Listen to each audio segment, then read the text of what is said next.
tarde, pessoal. Como é que vocês estão?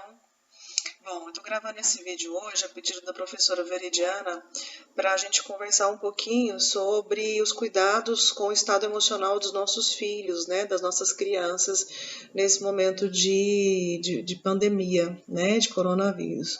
Então, na verdade, todos nós estamos muito perdidos, né, com relação a como conduzir essa situação para a gente mesmo e imagina com relação às crianças, é um desafio para todos nós.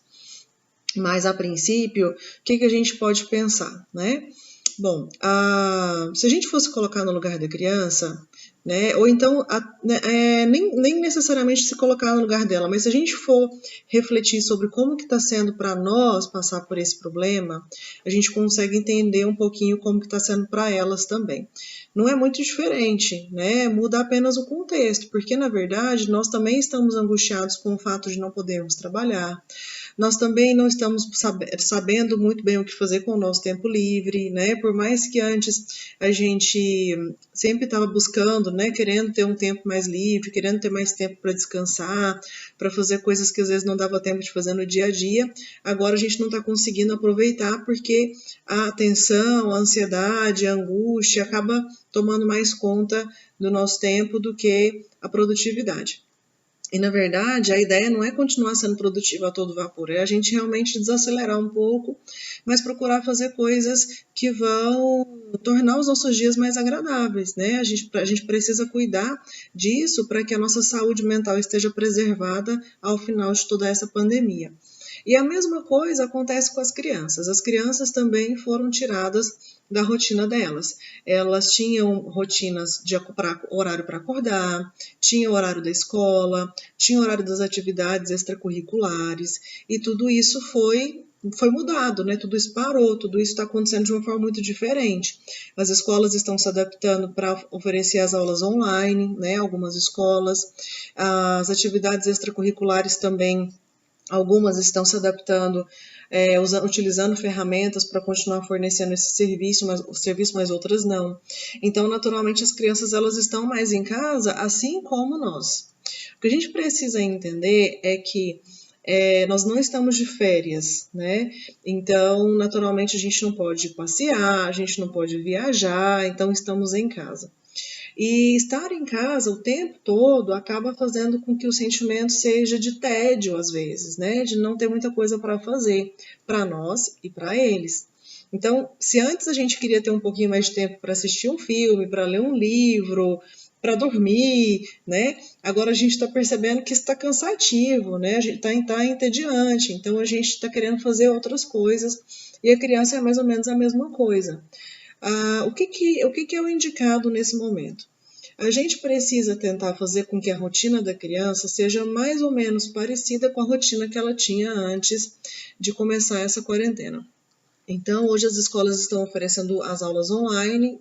Tentem seguir isso, arrisca o máximo que vocês puderem para que a criança ela tenha esse compromisso, né? Ela saiba que ela tem aquele dia, né, aqueles horários de aula e ela vai cumprir isso da mesma forma que ela cumpria quando as aulas eram presenciais. Se tem outras atividades extracurriculares acontecendo de forma online, que a criança continue participando, né? Não pense que isso é uma bobagem ou que não vai funcionar. Não, o importante é a rotina, o importante é a criança continuar tendo essas atividades. Além disso, é importante que a criança ela tenha os horários de sono, que ela tenha os horários para se alimentar, que ela tenha horários para lazer, para brincar. Né? Claro que isso tudo vai ter que ser, as brincadeiras às vezes vão ter que ser adaptadas, porque antes às vezes descia para o parquinho, né? Ia para casa de um colega, ia para casa de outras pessoas e agora não dá. Né? Então a gente vai ter que se desdobrar também, utilizar a nossa criatividade, ajudar nossas crianças a terem esse tempinho para poder brincar, e elas são muito criativas. Então, se a gente disponibiliza para elas espaço e material, vocês podem ter certeza que elas vão criar. Então, além dos jogos que a gente já compra pronto e que muitos de vocês já têm em casa, disponibilizem também para as crianças materiais descartáveis, né? Então, folha de papel para eles desenharem, né? Latinhas, materiais que eles possam inventar, né? Que eles possam criar brincadeiras, resgatar às vezes brincadeiras de antigamente, né, que a gente podia fazer em casa. Ontem mesmo eu estava em casa e aí eu estava lembrando da amarelinha, né? Não lembro por que eu lembrei da amarelinha. E a amarelinha é uma coisa que a gente pode fazer em casa com fita crepe, não precisa de giz, não precisa de nada disso, né? Então tem muitas coisas, às vezes tem pessoas que moram em apartamento, que tem um espaço mais restrito, mas tem outras que moram em casa e vão ter um pouco mais de espaço. Então a rotina ela é extremamente importante para que a gente se sinta útil, para que o tempo passe, né, para que não venha o tédio. Uma outra coisa que é importante também a gente estar atento é que a rotina de todos nós está diferente. Então, nós adultos também estamos passando mais tempo em casa. Alguns de nós que tinha funcionário em casa está dispensando os funcionários em função de transporte público. Então, a nossa rotina em casa acaba sendo um pouco mais intensa em função dessas atividades que a gente tem que fazer, essas tarefas de casa, né? Então, a colaboração da família toda nesse processo é muito importante para a saúde mental de todos nós, porque senão acaba ficando uns mais sobrecarregados do que outros. E inserir as crianças nesse processo pode ser muito interessante, porque na verdade, o que acontece, né, geralmente? As crianças elas têm ali as atividades delas no dia a dia e a gente acaba fazendo um monte de coisas por elas, né, até para proporcionar para elas um ambiente mais agradável, mais confortável, para que as coisas aconteçam mais rápido, enfim. E hoje estamos todos em casa e todos nós podemos colaborar. Então a criança, desde, né, mesmo pequenininha, ela já pode colaborar com algumas coisas, guardando os brinquedos, ajudando às vezes a colocar a mesa, a tirar o seu prato da mesa. E isso tudo vai aumentando, né, a responsabilidade de acordo com a idade da criança. Então tem crianças que às vezes já conseguem ajudar a preparar um lanche, conseguem ajudar na limpeza da casa, arrumar a cozinha, enfim, isso aí vai dependendo do grau, né, da idade da criança e das responsabilidades que ela pode pegar. E isso pode ser muito divertido, na medida que a criança ela é inserida nesse processo.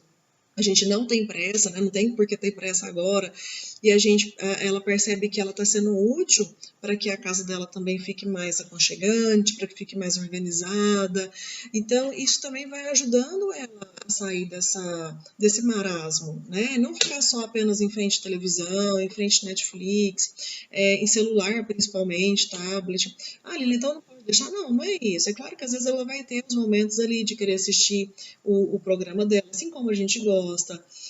Tem muitos aplicativos nos celulares e nos tablets que são interessantes, né? Alguns são até recomendados pela escola, que vão auxiliar crianças que estão em fase de alfabetização, por exemplo, mas não é indicado que seja o tempo todo, né? Assim como não é indicado que a gente fique na frente da televisão o tempo todo.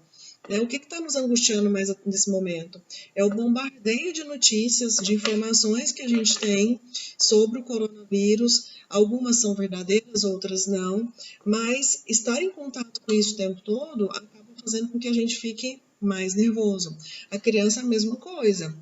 Então, se ela está o tempo todo com a televisão ligada, né, às vezes ouvindo as conversas da gente a respeito da pandemia, assistindo programas que estão passando só a respeito da pandemia, elas também vão ficar mais ansiosas. A gente precisa conversar com elas sobre isso, né, elas precisam saber por que todo esse movimento está acontecendo, elas precisam saber o que elas podem fazer para prevenir a doença, né? Então, as minhas meninas, por exemplo, elas já chegaram da escola quando sabendo higienizar as mãozinhas. Então, elas já sabem que a gente está em casa para prevenir a disseminação, para se proteger e proteger as outras pessoas. Então, a gente vai explicando isso para elas. Tem até alguns materiais, né, que foram disponibilizados para a criança, para que a gente mostre para eles e eles compreendam o que está acontecendo da forma deles. Mas a gente não precisa ficar falando isso com eles o tempo todo, porque se angustia a gente, angustia eles também. A questão dos eletrônicos também, porque as crianças acabam que estão muito mais sedentárias agora nesse momento, por não estarem fazendo as atividades que faziam antes, né? Então, se for possível, a criança praticar alguma atividade física no seu espaço, né, se exercitar. Então, quando a gente pede para que os pais não deixem as crianças o tempo todo, né, no celular, no tablet, é porque para que a criança ela utilize a criatividade dela para criar outras coisas, para brincar, para se movimentar, para se exercitar e para estimular mesmo a criatividade. né? Então, quando eu estava falando para vocês sobre esses materiais não estruturados, né, que são as latinhas, a barbante, a cola, o papel, jornal, revista, né, esses materiais não estruturados possibilitam a criança inventar brincadeiras. E a criança, toda criança, ela tem esse potencial, tem essa capacidade de criatividade. Então, dessa forma, a gente consegue tornar os nossos dias mais leves, a gente consegue fazer com que as coisas sejam mais divertidas e que esses momentos em casa também sejam mais prazerosos. Então, vamos cuidar da nossa saúde mental, ela é tão importante quanto a nossa saúde física, para que quando passar essa pandemia estejamos todos saudáveis, física e emocionalmente. Um grande abraço para vocês, fiquem com Deus.